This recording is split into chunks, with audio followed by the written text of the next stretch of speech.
Hello, everyone. It's a great pleasure to be here this morning because I have someone very special with me, all the way from New Zealand, David McLellan, who is forging his way in a most unusual and most exciting and innovative industry. And I'm going to let him explain all that to you in a minute. But David, you've got about 30 years of commercial experience in financial markets, in energy, wholesale energy, management consulting, and the public and private sectors. None of that immediately screams alternative protein or food transformation to me. Can you tell me a little about how you got into this industry? What drives you? Is it, climate? Is it animal welfare? Is it human welfare, planetary survival? What is it? Tell us. Well, yeah, thanks, Lisa. So Jooules isn't my first rodeo, even though the reality is that, yes, I've got this long career in corporate and financial markets and management consulting and stuff.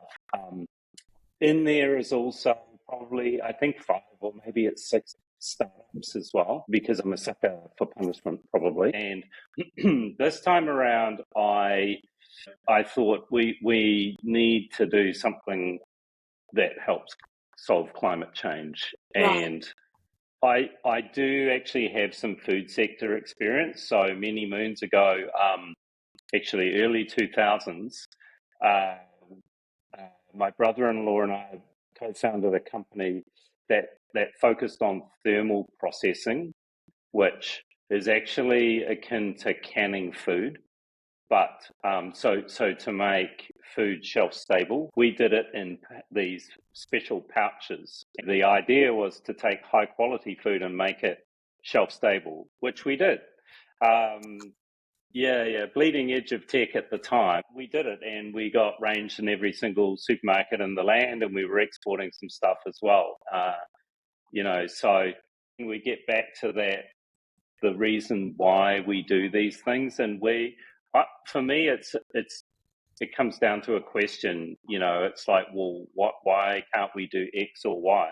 And you don't need to know the answer. You just need to know how to go and find the answer. So, but David, how did this solution emerge out of your passion for innovation, entrepreneurship, and also your concern about climate crisis? Why was this solution? Why did Jooules become the business model that you saw as a shining star? Well, the thing is that, plus or minus, right? The current food system is responsible for up to 30% of global greenhouse gas emissions. So it's a problem to be solved, right? And so the thing for us sitting here in New Zealand, we actually are a, agricultural nation.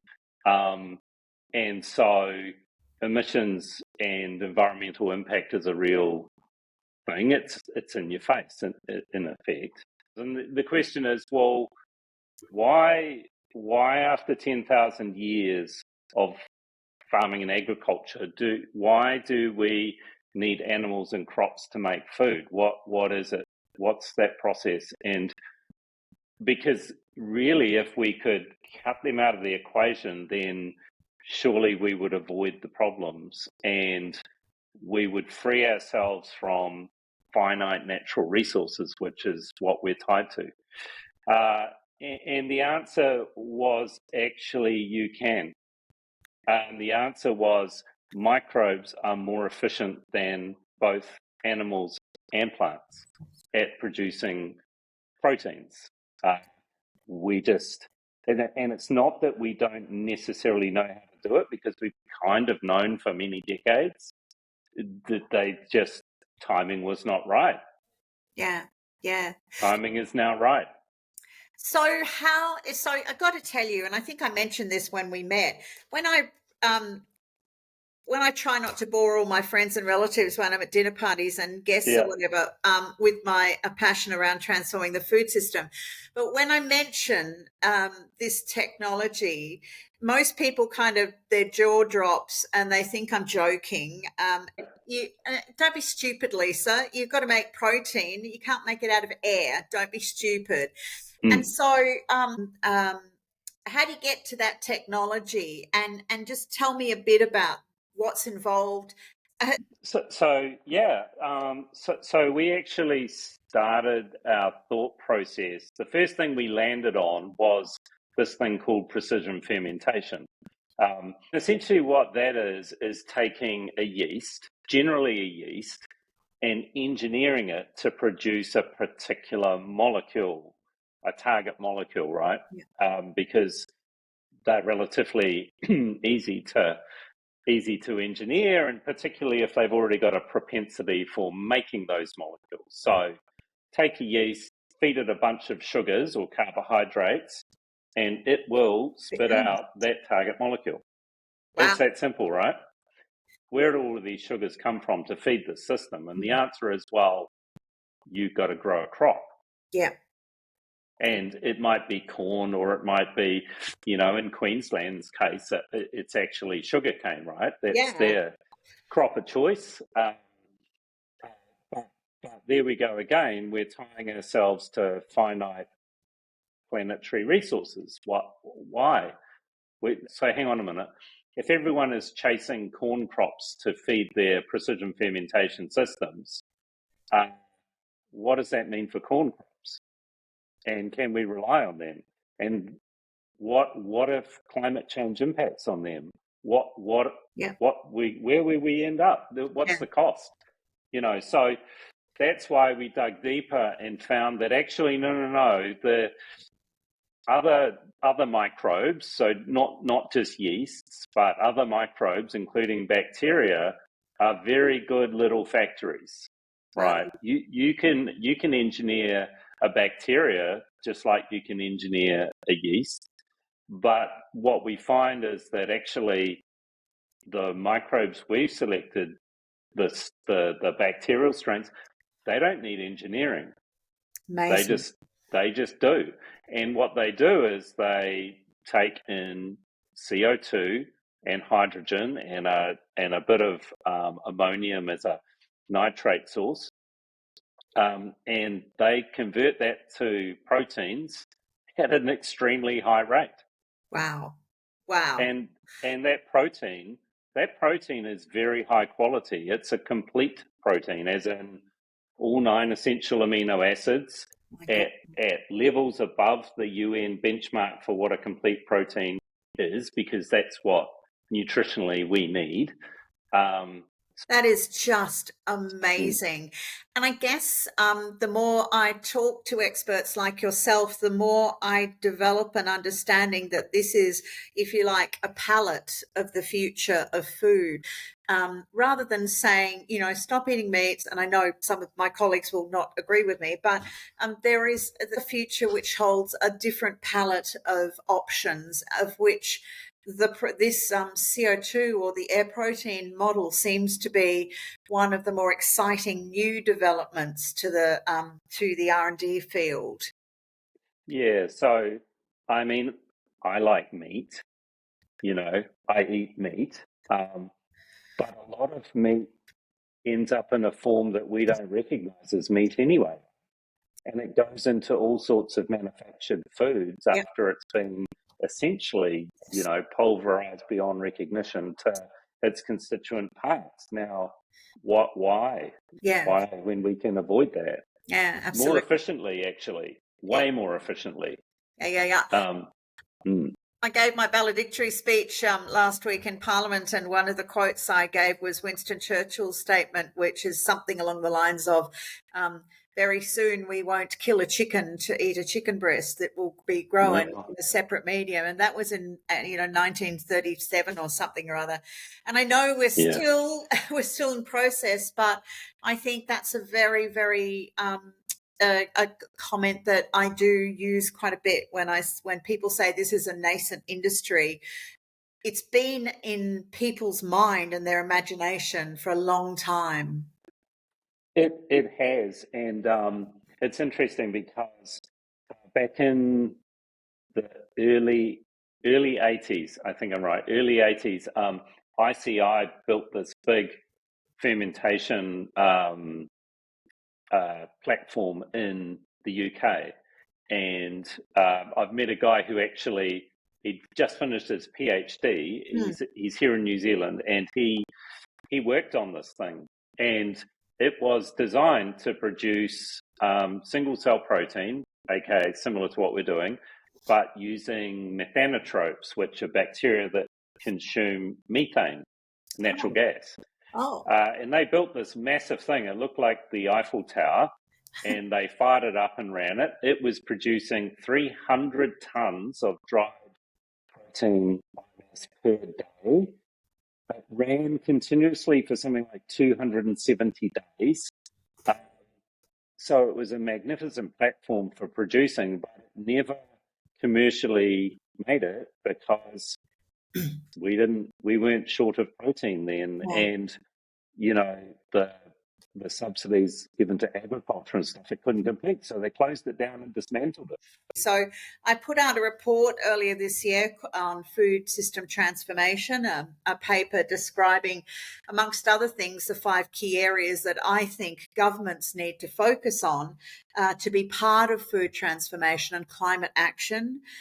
Anyway, I specifically focused on the alt protein industry, including precision fermentation and cell ag. So a whole of government approach is a starting point, clear plans and strategies for public investment, critical standards and regulatory across regions and globally, and finally, industry services that not only develop a skilled workforce but provide information and support to market and bring products to consumers. As an industry player, David, I'm really interested to know if you see those areas as a priority for you as well, or are there other platforms or priorities that you think government should be focusing on? I think the first thing is we need to see acceptance of the need, followed by a coherent strategy. Well, certainly in this country, I don't think we've done either of those, right? And in fact, we had select committee hearings where Agri was essentially wanting the government to look into why the big banks were starting to put pressure on them to clean up their act, and why, for example, Nestle was sending messages through to Fonterra's requiring you to meet these new standards. The claim from Agri or the farming sector was that, well, this feels like regulation by stealth. And it's like, no, I think you missed the point. This is the customer talking. Yeah. And we're not doing a very good job of that. So, you know, essentially what we have to do is comply. I was over in Singapore at the Asia Pac Agri-Food Innovation Summit.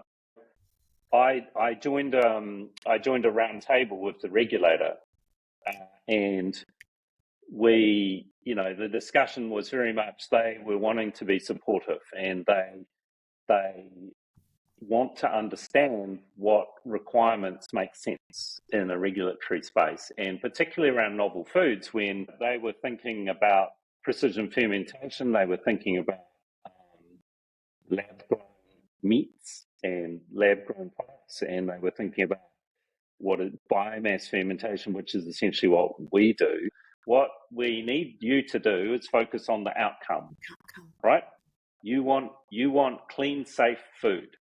Tell us that's what you want. Tell us what the standards are. Don't prescribe how we're going to get there, because in our case, we're taking carbon dioxide from, that biomass boiler, or we're taking it from, I don't know, the back end of a geothermal power station or a coal power station. or we're sucking it directly out of the air. You know, we're going to have to clean it up. Yeah. But we don't want to be told how. Yeah. The other big thing for us, we need the infrastructure. You know, it's the valley of death. How do you get from lab to commercial scale?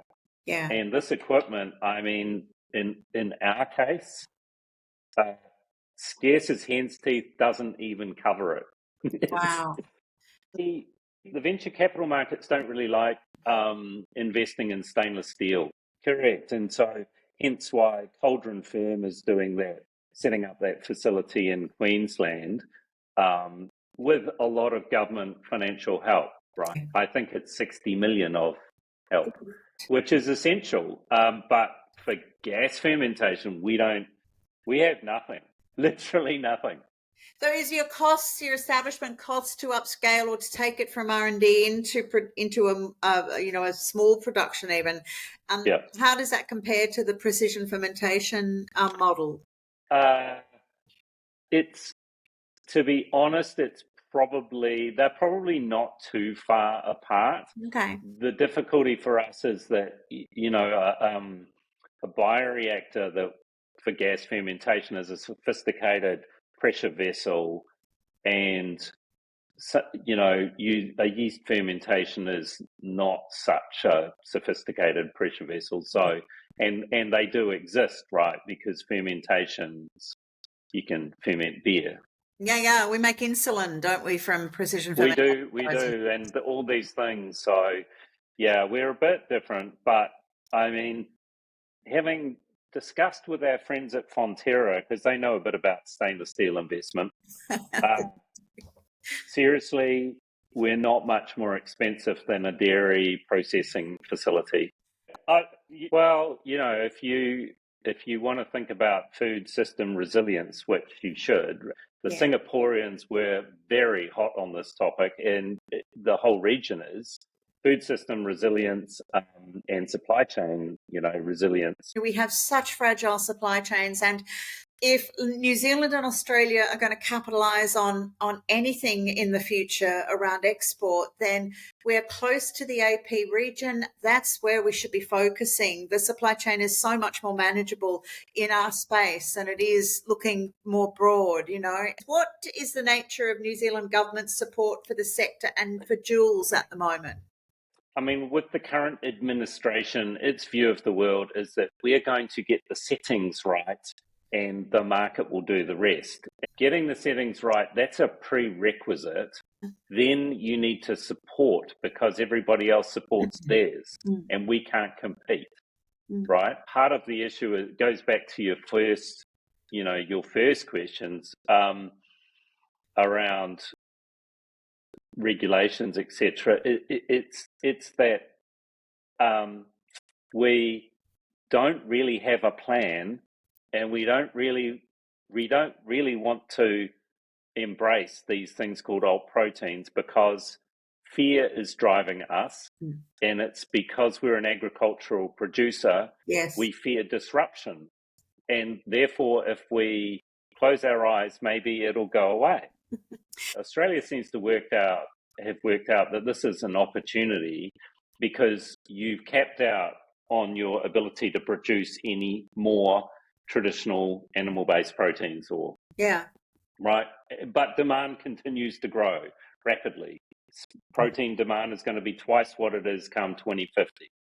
So how are you going to tackle this opportunity, which it is? Right. Well, we can actually use alternative means to produce these alt proteins. It's a great opportunity, right? Okay, now I've got one last question, and it's a bit lighthearted, and I hope you've been laying awake at night wondering about what to say. Actually, I get the opportunity to do a bit of a female Zeus version and grant a superpower. And I would like to grant one to you, David. What would that superpower be? You're so very kind. Does it come with a suit as well? I did think about this, and I thought, being able to see the future, like literally to see it 10 and 20 years ahead, would be a great superpower. it's a better superpower if I can actually show you that future. Because if I can show you that future, I bet you'll act. I think it's a great aspirational superpower. David, so farewell in the beautiful New Zealand. Thank you again for your time, David. I greatly appreciate it.